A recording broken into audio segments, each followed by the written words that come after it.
आज मैं 100 रुपए की सब्जी, गेहूं, दाल मार्केट से लाता हूं तो फार्मर को केवल 10 से 40 रुपए ही मिलते हैं उसमें।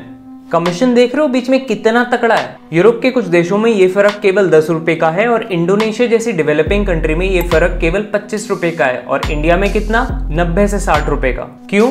किसान लीगली केवल एक ही मंडी में जाके अपनी उपज बेच सकता है और उस मंडी में कई ट्रेडर्स होते हैं और कहने को तो उनके बीच में ऑक्शन होना चाहिए ताकि किसान को ज्यादा से ज्यादा उपज का दाम मिले, पर मंडी के सारे ट्रेडर्स कार्टेल बना के रखते हैं तो जो भी दाम वो डिसाइड करते हैं उसी दाम पर फार्मर को बेचना पड़ता है, चाहे किसान को नुकसान हो रहा हो या फायदा। और इनफैक्ट किसान और ट्रेडर के बीच में भी एक कमीशन एजेंट काम करता है जिसका एक कमीशन बंधा होता है। तो जो भी कीमत थी उसके ऊपर मार्केट फी, रूरल डेवलपमेंट फी, एजेंट का कमीशन और फिर ट्रेडर का कमीशन तो मंडी में ही लग गया। अगर सब्जी फ्रूट्स हैं जो पेरिशेबल क्रॉप्स हैं तो ज्यादा बीच में बिचौलिए नहीं होंगे क्योंकि वो जल्दी खराब हो जाती हैं। लेकिन गेहूं, चावल, दाल के केस में एक या एक से ज्यादा होलसेलरों और रिटेलरों को कमीशन बीच में आ जाएगा और तब जाके वो उपज आपकी प्लेट पर पहुंचेगी। ये बुरा नहीं है क्योंकि हमारे देश की पॉपुलेशन इतनी ज्यादा है तो बीच में इतने सारे लोगों को काम मिल रहा है तो ठीक है, बट बुरी बात यह है कि जो सबसे ज्यादा मेहनत कर रहा है किसान को ही इस पूरे प्रोसेस में सबसे कम पैसा मिल रहा है। खाना उगाने वाले को ही खाने के लाले पड़ जाते हैं।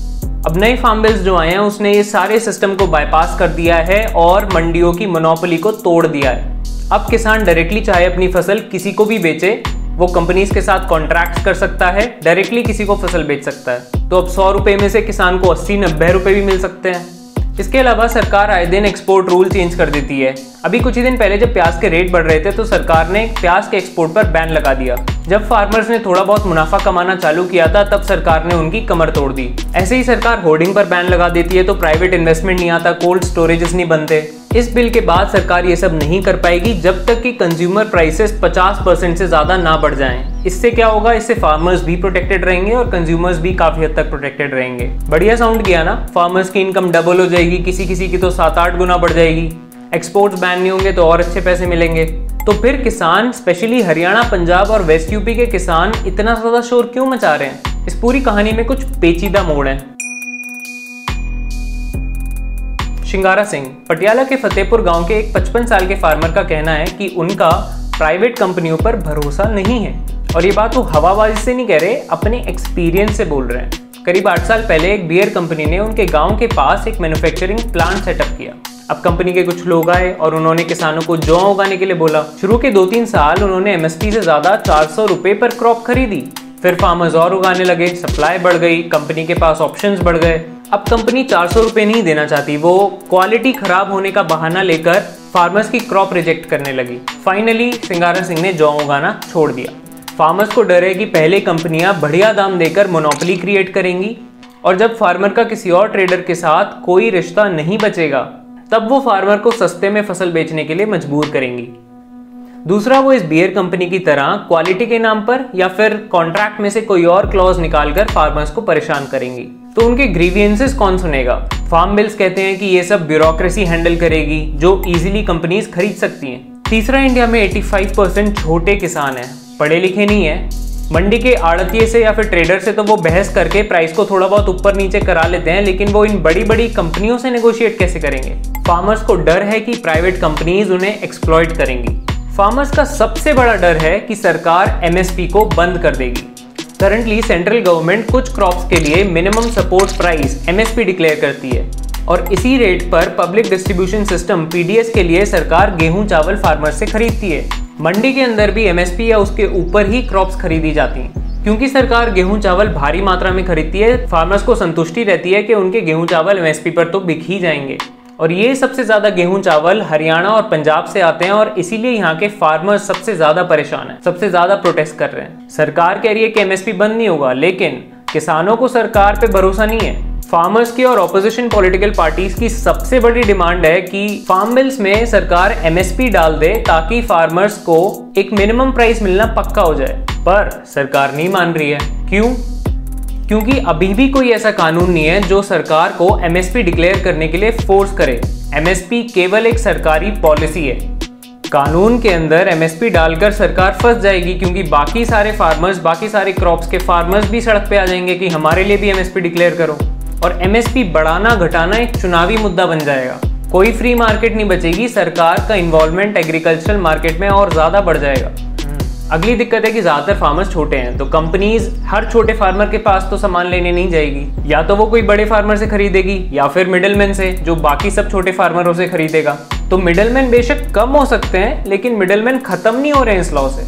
गुरमुख सिंह लखानी विलेज के एक किसान का कहना है कि वो मंडी के कमीशन एजेंट को किसी प्राइवेट ट्रेडर के लिए नहीं छोड़ सकता।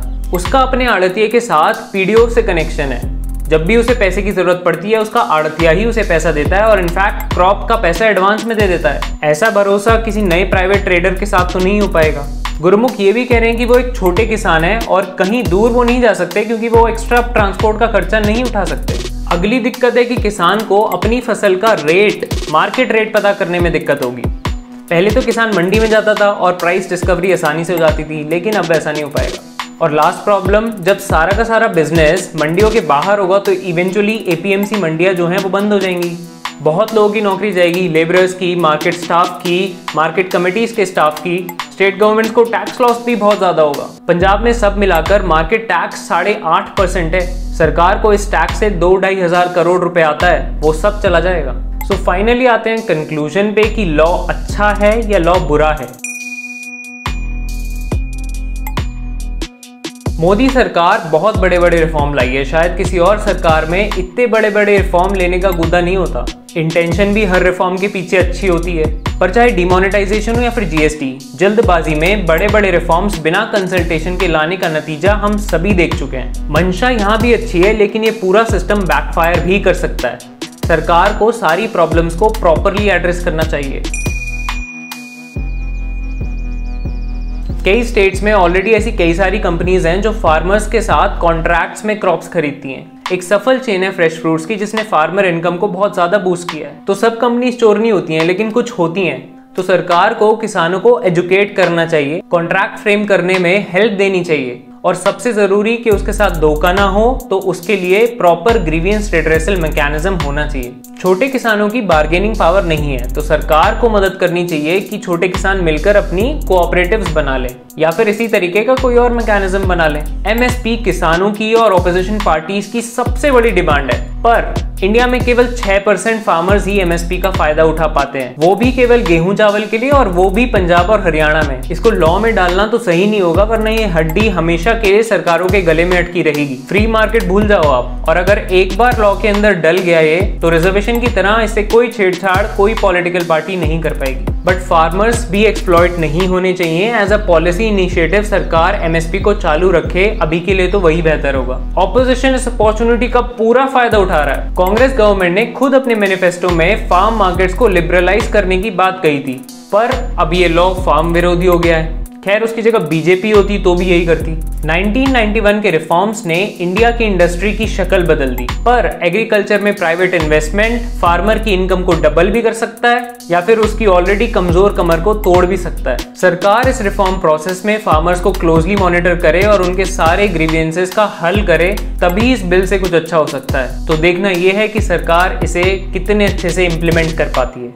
दोस्तों, अगर वीडियो अच्छी लगी हो तो give it a thumbs up, share the video and subscribe to the channel if you haven't. आपसे मिलता हूँ अगली वीडियो में। Thanks for watching.